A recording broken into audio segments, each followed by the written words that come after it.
हमारी लाइफ में बैलेंस कितना जरूरी है ना, आपकी पर्सनल लाइफ और प्रोफेशनल लाइफ में, प्यार में और दोस्ती में, आपकी माँ और पत्नी में भी, आपके राइट नॉस्ट्रल और लेफ्ट नॉस्ट्रल में भी। नहीं सुना? क्या आप जानते हैं कि आपका राइट और लेफ्ट नॉस्ट्रल एक दूसरे से बेहद अलग है? हमारे शरीर में 3 नाड़ियां बताई गई है, ईड़ा, पिंगला और सुषुम्ना। ईड़ा नाड़ी हमारी फीमेल साइड को रिप्रेजेंट करती है, जो कि लेफ्ट नॉस्ट्रल को भी रिप्रेजेंट करती है। ये चंद्रमा का प्रतीक है, आपको क्रिएटिव बनाता है। राइट नॉस्ट्रल से पिंगला नाड़ी कहा जाता है, मेल साइड को रिप्रेजेंट करता है, जो कि सूर्य का प्रतीक भी है और आपको लॉजिकल बनाता है, काम करने की ढेर सारी एनर्जी देता है और गर्म होता है। और सुषुम्ना नाड़ी यानी कि जब ईड़ा और पिंगला दोनों बैलेंस हो जाते हैं तो ऐसा माना जाता है कि हमारे जो प्राण हैं वो कहीं बीच में यानी सुषुम्ना नाड़ी में बहने लगते हैं। एक अच्छे जीवन के लिए ईड़ा और पिंगला दोनों में बैलेंस बनाना बहुत ज्यादा जरूरी है और ऐसे में योग आपकी मदद कर सकता है। आज हम सीखेंगे अनुलोम विलोम, जो कि आपको एक बैलेंस लाइफस्टाइल देने के लिए काफी मददगार साबित हो सकता है।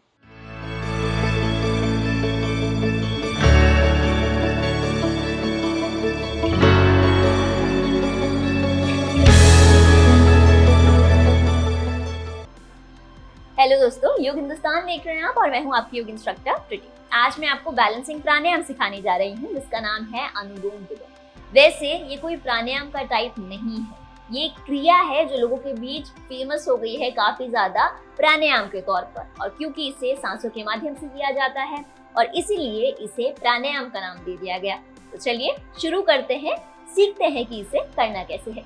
अनुलोम विलोम में आप एक बार में एक नॉस्ट्रिल से इनहेल करते हैं और दूसरे नॉस्ट्रिल से एक्सहेल करते हैं। उसके बाद आप नॉस्ट्रिल चेंज कर देते हैं, यानी कि आपने दाएं नॉस्ट्रिल से इनहेल किया तो आप लेफ्ट नॉस्ट्रिल से एक्सहेल करेंगे, मानिए 5 बार या 10 बार, और उसके बाद आप नॉस्ट्रिल चेंज कर लेंगे। फिर आप लेफ्ट नॉस्ट्रिल से इनहेल करेंगे और राइट नॉस्ट्रिल से एक्सहेल करेंगे। इसे भी 5 से 10 बार आपको करना है, जितना राइट से उतना ही लेफ्ट से। अब मैं आपको इसे करने का सही तरीका बता रही हूँ, जो मैंने अपने गुरु से सीखा है। सबसे पहला, जब हम अनुलोम विलोम करते हैं तो अक्सर लोग इस बात में कंफ्यूज हो जाते हैं कि पहले राइट से शुरू करें या फिर लेफ्ट से। सब लोगों के अपने अपने लॉजिक हैं, लेकिन प्रैक्टिकल वे में समझा जाए तो हमेशा ध्यान रखें, अगर आप इसे रिलैक्स होने के लिए कर रहे हैं, शाम के टाइम कर रहे हैं, जब आपको सोने के लिए जाना है, तो आप हमेशा लेफ्ट नॉस्ट्रिल से इसे खत्म करें। और अगर आप दिन की शुरुआत कर रहे हैं, आपको बहुत ज़्यादा एनर्जी चाहिए, आप बहुत ज़्यादा टायर्ड फील कर रहे हैं, आपको बॉडी में गर्मी चाहिए, तो आप इसे खत्म करें राइट नॉस्ट्रिल से। मैंने और कंफ्यूज कर दिया क्या? देखिए, अगर मैं सोने के लिए जा रही हूँ तो मैं इसे राइट नॉस्ट्रिल से शुरू करूँगी, यानी राइट से इनहेल और लेफ्ट से एक्सहेल 5 बार। उसके बाद मैं लेफ्ट से इनहेल करूँगी और राइट से एक्सहेल करूँगी 5 बार। तो इसे कहा जाता है कि आपने इसे लेफ्ट से खत्म किया है। लेफ्ट से खत्म करने से क्या होगा कि आपकी बॉडी बहुत ही ज्यादा कंफर्टेबल मोड में चली जाएगी, रिलैक्स हो जाएगी। और अगर मैं दिन की शुरुआत कर रही हूँ तो मैं इसे लेफ्ट नॉस्ट्रिल से शुरू करूंगी, यानी लेफ्ट नॉस्ट्रिल से इनहेल और राइट से एक्सहेल 5 बार। उसके बाद 5 बार ही मैं इनहेल करूंगी राइट नॉस्ट्रिल से और एक्सहेल करूंगी लेफ्ट नॉस्ट्रिल से। मैं आपको पहले भी कई बार बता चुकी हूँ कि आपका राइट नॉस्ट्रिल सूर्य का प्रतीक है और लेफ्ट नॉस्ट्रिल चंद्रमा का। जब आपको काम करने के लिए एनर्जी चाहिए तब आपको राइट नॉस्ट्रिल से इनहेल करना चाहिए, और जब आपको रिलैक्स करना है, सोना है, तब आपको लेफ्ट नॉस्ट्रिल से इनहेल करना चाहिए। इसके अलावा अगर आपको कोई क्रिएटिव काम करना है, मानिए कोई कविता लिखनी है, शायरी लिखनी है, तो भी आपको लेफ्ट नॉस्ट्रिल से इनहेल करने पर ज्यादा ध्यान देना चाहिए। अनुलोम विलोम को करने से पहले इसका कारण तो जान लीजिए। अनुलोम विलोम आपको आपकी लाइफ में बैलेंस करना सिखाता है। अक्सर हम लोग सुनते हैं कि कुछ लोग ढेर सारा काम करते हैं और आराम बिल्कुल भी नहीं करते, और कुछ लोग आराम ही करते रहते हैं और काम बिल्कुल भी नहीं करते, कल पर डालते रहते हैं। तो वर्क लाइफ बैलेंस होना बहुत बहुत ज्यादा जरूरी है। अनुलोम विलोम भी आपको यही सब सिखाता है। देखिए, आपको जो राइट नॉस्ट्रिल होता है वो लेफ्ट ब्रेन से कनेक्टेड है, जो कि तार्किक होता है, आपको तर्क देता है, नए नए आइडियाज देता है, काम करने की एनर्जी देता है, बॉडी में हमारी हीट को बढ़ाता है ताकि हमें ढेर सारी क्षमता मिल सके। और आपका लेफ्ट नॉस्ट्रिल होता है वो क्रिएटिव होता है, आपके राइट माइंड से कनेक्ट। आपका राइट माइंड क्रिएटिव होता है ज्यादा, वो आपको रिलैक्स करने में मदद करता है, ड्रीम करने में मदद करता है, आपकी हॉबीज को फॉलो करने में मदद करता है। दोनों ही तरफ की ब्रेन आपके लिए बहुत ज्यादा जरूरी है, आपकी लाइफ को आसान बनाने के लिए बहुत ज्यादा जरूरी है। और इसके लिए जब आप अनुलोम विलोम करते हैं तो आपको दोनों में बैलेंस बनाने में ढेर सारी मदद मिलती है। चलिए आज हम कर रहे हैं दिन की शुरुआत, तो हम लेफ्ट नॉस्ट्रिल से शुरू करेंगे अनुलोम विलोम करना। विष्णु मुद्रा बना सकते हैं आप इसके लिए अपनी तर्जनी और मध्यमा को आपको अंदर की ओर फोल्ड करना है। आपकी कनिष्का और अनामिका बाहर रहेगी, अंगूठा बाहर रहेगा।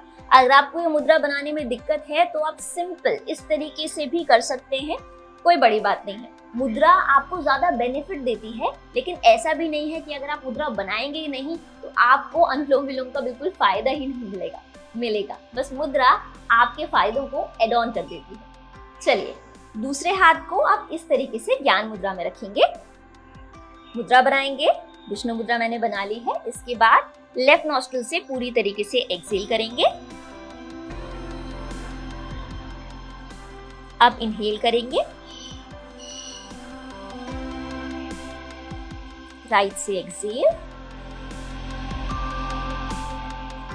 फिर से लेफ्ट से इनहेल, राइट से एक्सहेल, फिर से लेफ्ट से इनहेल, राइट से एक्सहेल, इनहेल, एक्सहेल। और अब हम नॉस्ट्रिल चेंज करेंगे, यानी हम राइट से इनहेल करेंगे और लेफ्ट से एक्सहेल।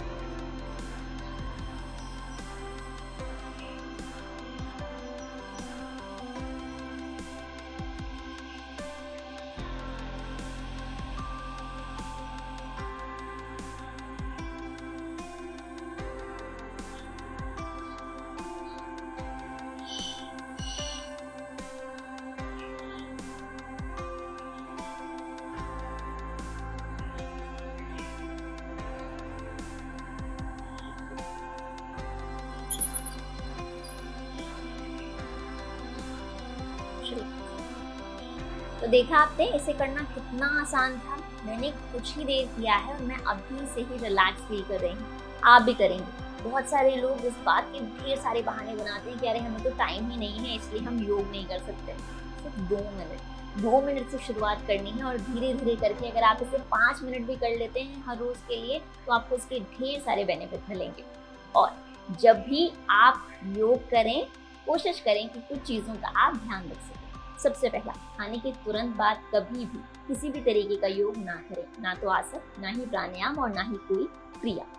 दूसरा, आपका आसपास का ऑरा साफ होना चाहिए, डीक्लटर होना चाहिए ताकि आपका माइंड क्लियर रहे। तीसरा, आपका जो एटमॉस्फेयर होना चाहिए जहां आप योग कर रहे हैं वहां का जो तापमान होना चाहिए वो सामान्य होना चाहिए, ना तो ज्यादा ठंडा और ना ही ज्यादा गर्म। और कुछ लोग बहुत सारा पानी पीकर भी योग करते हैं, इसे भी अवॉइड करें। अगर आपको बीच बीच में प्यास लग रही है तो ज्यादा से ज्यादा 1 घूंट पानी पी लीजिए। और जब आप अपनी प्रैक्टिस पूरी कर लें उसके बाद धीरे धीरे सिप करके कहीं बैठकर तसल्ली के साथ पानी पीजिए। उम्मीद है कि योग सेशन आपको पसंद आया होगा और इससे आपको ढेर सारी मदद मिलेगी।